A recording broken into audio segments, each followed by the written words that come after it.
Welcome back, everyone, to Finding Your Freedom podcast, and today is an episode about hunger. This is one of a few podcasts about hunger because it shows itself in different ways in recovery at different stages, and I just thought you might find it helpful to understand some of those different stages of hunger. Because sometimes you don't feel hungry at all, sometimes you feel really hungry, sometimes you just feel really hungry at night. There's lots of different ways hunger will show itself in your recovery. So today, let's discuss what happens when you feel really hungry, meaning a hunger you might not have experienced before, which is known as extreme hunger. Now, I'll be honest, in my personal experience, I didn't really go through a phase of extreme hunger, but I did go through a long period of night hunger. I regularly had, probably for the first 3 months, would have to wake up and eat at night. And it was a kind of an urgent hunger, even though I'd eaten a whole day's worth of food and more food than I'd probably eaten for years and years. But I find myself getting really hungry at night as if I hadn't eaten at all. But that usually was solved with me eating something really calorie-dense, which would be sufficient to make that go away. But this level of extreme hunger that my clients talk to me about, and that I've read a lot about, and I've spoke with other eating disorder coaches about, is the need to eat and eat and eat very large volumes of food, very calorie-dense food, to even touch the sides of that hunger. And they describe it as an insatiable hunger, and like I say, it requires food in large volumes to make it go away. So let's start with explaining what's going on biologically, because I think that's helpful for you to understand that what you're going to experience if you have extreme hunger is not greed, it's not binging, it's not that you're doing recovery wrong. So to understand what's going on, I will address some of the fears you might experience and also what's going on biologically. So let's talk biology. The key thing here is your metabolism is starting to kick in. And actually, I found that quite reassuring when I started to get hungry again. I actually found it quite reassuring because I actually was worried that I'd restricted for such a long time that my metabolism would actually just be permanently broken. And yes, it was certainly damaged. But by honouring hunger, you can fix it. And in fact, that's the only way to fix it. So, your metabolism is starting to work again. During your restriction, your metabolic rate is the number of calories that your body burns just to keep you alive without you actually doing anything, without any movement, just to keep you alive. And your metabolic rate will drop dramatically in periods of restriction.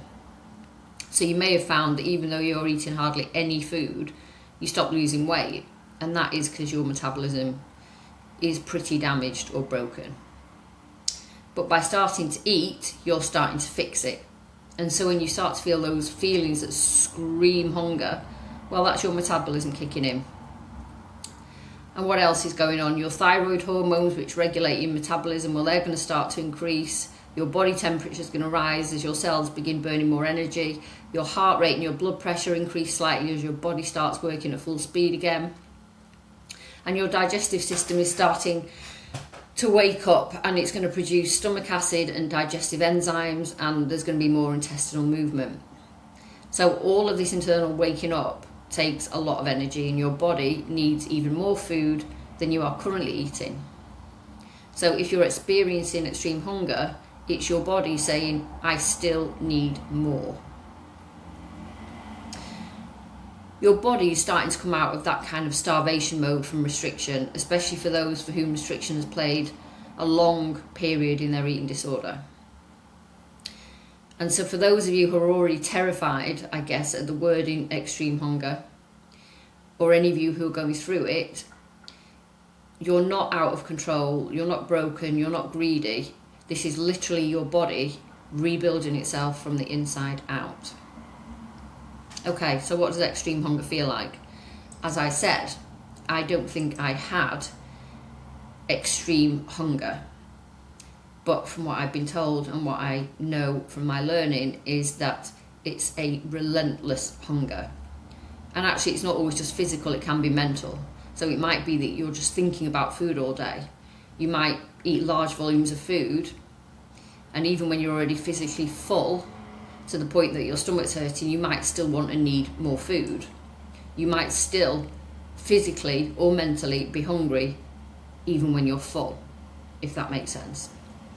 And this is the kind of hunger that a large salad and 10 diet yogurts is not going to go anywhere near satisfying. Extreme hunger doesn't need low energy foods. Your body is going to crave really high energy foods, and it's not unusual for people to find themselves eating 4, 5, 6,000 calories a day to satisfy that hunger.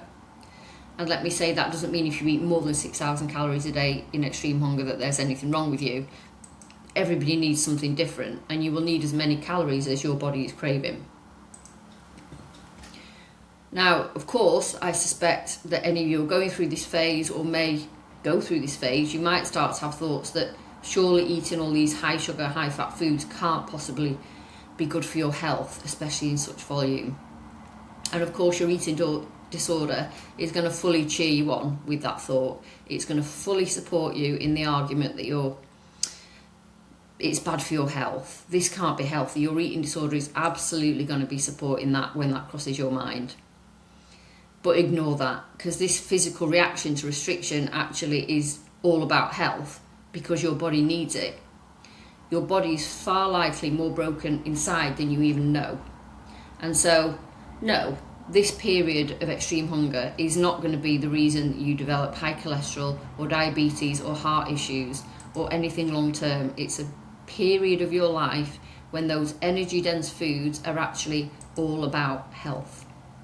Because this period doesn't last forever. You're not going to want to eat this way forever. So I understand that you might at this minute feel that you might want to eat this way forever. You can't imagine not being this hungry. It will pass. So yes, I understand the health concerns. This is a short period where you are just giving your body the energy it needs to recover. And you can't plan for when extreme hunger will kick in, or even if it will. Like I say, it doesn't happen to everybody. But it will usually start once you've already started to eat more, once you've already started to eat regularly. So you may be already eating more than you have for a long time, but that isn't an excuse to not honour your extreme hunger. The reason it's starting to kick in when you're already eating is because you're showing your brain and your body that the famine is over, and your brain is really clever. It's not going to say, oh great, the famine's over, I'll let this person re-nourish me at her own pace.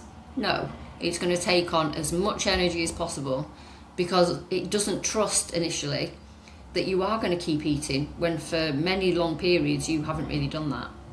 So unfortunately, yes, at the early stages your body doesn't really trust you, and it probably has good reason not to trust you. My body had a very good reason not to trust me after years and years of denying it food. So it's just going to keep showing those signals, the mental and the extreme physical hunger, until it can trust you. And the only way to make it trust you is to honour the signals that it's sending you. And yes, I know that extreme hunger is going to be really scary, and there will be times when you feel very physically uncomfortable, and your body will feel heavy, and your body might react by retaining water, making you feel more uncomfortable. And your digestion will still be slow, maybe making it more uncomfortable. So I'm not here to sugar extreme hunger, but it's just a stage. And the more you give in and act in accordance with the hunger, the shorter the extreme hunger will last for. For some people it's months, for some people it's weeks. But in the end, if you do what your body is asking you to do and you don't ignore it, then it will go quicker. Your body is going to keep coming until you've eaten sufficiently for your body to start repairing. So the quicker you do it, and the more you just surrender and act in accordance with the extreme hunger, the shorter that period is going to be. And you'll know when it's repaired, because your normal hunger cues will resume. You will no longer need to eat 10,000 calories a day just to meet your hunger needs. Now, I've touched briefly on mental hunger because I think it is important. And I don't think I'd be wrong in saying that most, if not all, people with restrictive eating disorders have experienced mental hunger. And just like extreme physical hunger, this is your body telling you it's hungry and it needs food. And just like the physical hunger, you can't and shouldn't ignore it. If you're trying to ignore it and out-logic the mental hunger by telling yourself that you've just eaten so you can't possibly be hungry, your body is going to keep coming at you until you honour it. It's going to still keep sending those food thoughts, even if you've just eaten 3 meals. If you are still thinking about food, then you have mental hunger.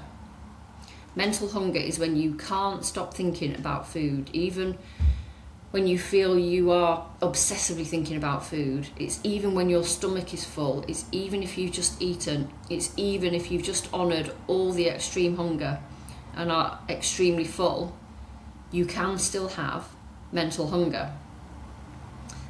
And you should still be honouring mental hunger, because your body is telling you that it still needs more energy. And how does it show up? Well, it might be that you are constantly thinking about food, constantly planning meals or snacks. You might spend 2 hours in the supermarket walking up and down the aisles looking at food that you don't buy. You might be thinking about what other people are eating, or watching other people eating, or watching food videos, or food challenge videos, or what I eat in a day videos. Or it might be that you're feeling anxious if you don't know when food will next be readily available, or if you don't know when you're next going to eat. And many people in recovery, I think, interpret this mental hunger as thinking they are becoming a bit obsessed with food. But actually, your mental hunger is one of the earliest and clearest signs that your body, like I say, still needs more food. Because your brain is part of your body, and mental hunger is its way of communicating still any unmet physical hunger or any energy deficit. So you might be eating much more than you did in your eating disorder, but if you're not eating regularly, not eating enough calorie-dense foods, lots of fats, lots of carbs, eating the sugars, if you're regularly thinking about food, then you still have unmet hunger needs. You might have been eating a lot more than usual, but maybe you've been restricting even just a little bit that you've not really thought about. So little sneaky examples of how restriction starts to creep in. You might have had a pizza last night for your dinner, and you might have really enjoyed it and not had the guilt and the shame and the eating disorder kind of thoughts. But today, because you had a pizza, then you've still eaten lots of food, but you've had light meals. Or maybe because you had pizza last night, you skipped breakfast, and so you're thinking about food. That restriction is sending a signal to your brain that restriction is still possible. So if you're still thinking about food, then that is still unmet hunger. Now, another concern that comes up for people when they start to experience or act on extreme hunger is that they think what is happening is that what they are now in is a completely different eating disorder, which is binge eating disorder. So I want to address that. Fueling your body from restriction is not you developing a different eating disorder. I know there are medical professionals out there who might be worried if patients start to honour extreme hunger and be concerned that this is going from one eating disorder to another. But if you're in recovery from a restrictive eating disorder, which includes binge eating, because binge eating is often fueled by periods of restriction, your body has got one priority, and that is to keep you alive. So if you've restricted food for any period of time, your body has experienced a famine, whether that was intentional or not.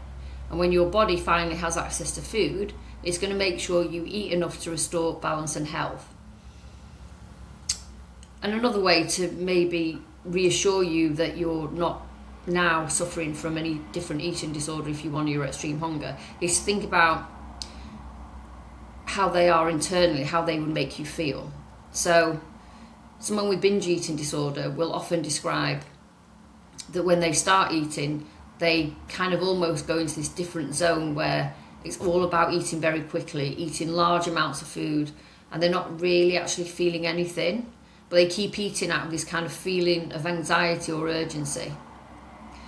Well, with extreme hunger, even when you're full, you still genuinely want the food. You're not eating out of anxiety or urgency. You genuinely want the food. it feels like true hunger, because that's exactly what it is. Another concern that sometimes comes up is, well, what if I'm eating emotionally? And of course, society has made us feel bad about ourselves if we eat because we feel bad. Society tells it's a terrible thing if we eat emotionally.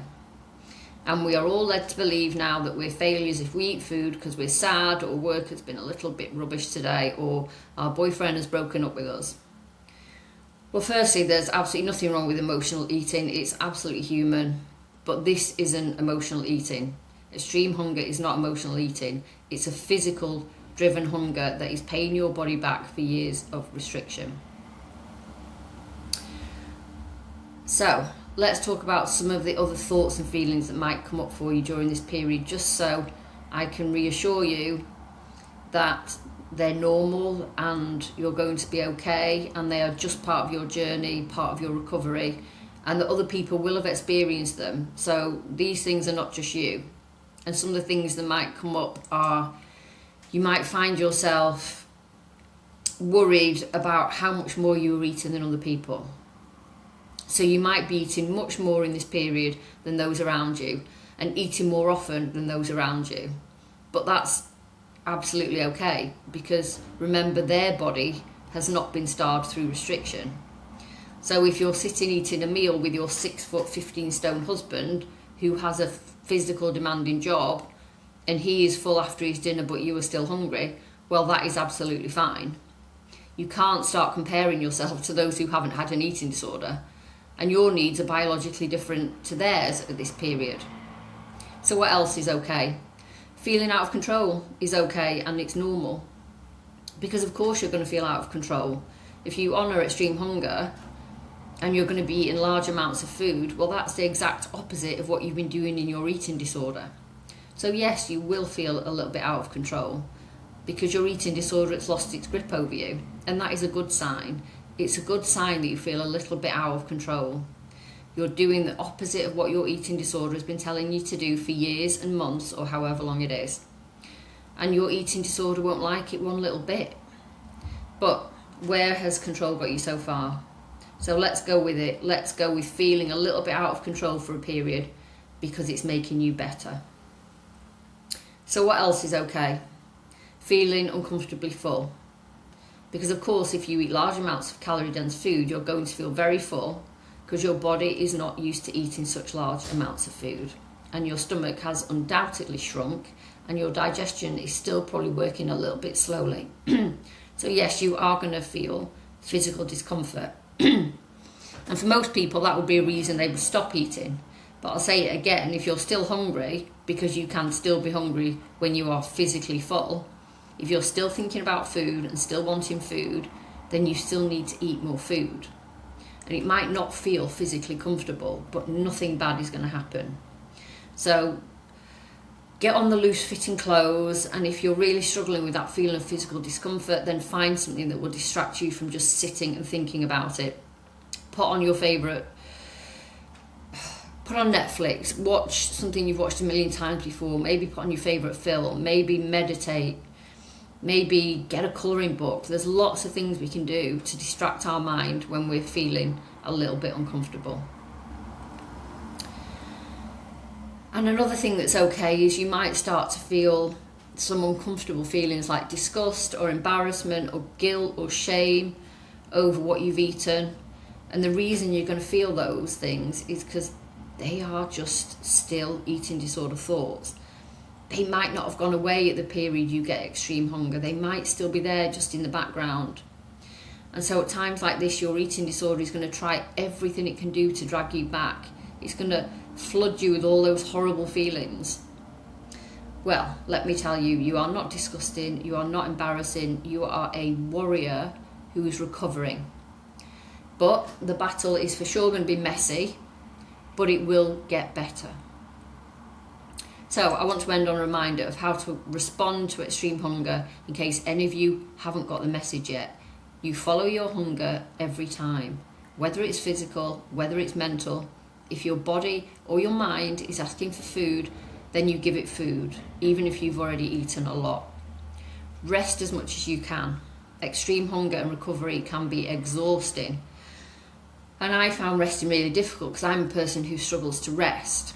I was always someone who liked to be doing things and being productive. But your body will at times feel absolutely exhausted because internally your body is literally working full time to heal. Even if you're not doing much, you are still going to be tired. So resting is not lazy, it's just prioritising your recovery and making it quicker. So drop the guilt around rest, drop the guilt around food. They are your past. That is your eating disorder. And why would you feel guilty about healing and repairing your body? You wouldn't feel guilty about taking any other kind of medication for any other kind of illness. So please do not feel guilty about food. Allow all foods. This isn't a time for thinking that if you have to eat a lot, then you will eat a load of low-calorie food, because that isn't going to work. So allow all the food you've probably been scared of for such a long time, because your body really is going to be craving those foods, the high energy foods, the fats, the sugars, the carbs, because they are the most fuel efficient for your repair. And you won't crave them forever. You might love them forever, but you won't crave them forever. Your body is going to balance out once it's healed. So take this as an opportunity to eat all the foods you've missed for such a long period, and knowing that actually it's doing you some good. And my last tip, get support. Working with a coach can help you challenge your fears and the guilt that comes up, or tell your family what you might go through in terms of extreme hunger, eating regularly, eating much more than them, and just manage their expectations so that there's no judgment or comment from them that might make you feel bad about the period that you're going through. Just explain to them that this is simply you getting better. So I hope you found today's episode useful. And as ever, if you need support on anything we've discussed, or if something today has resonated with you, then please do reach out.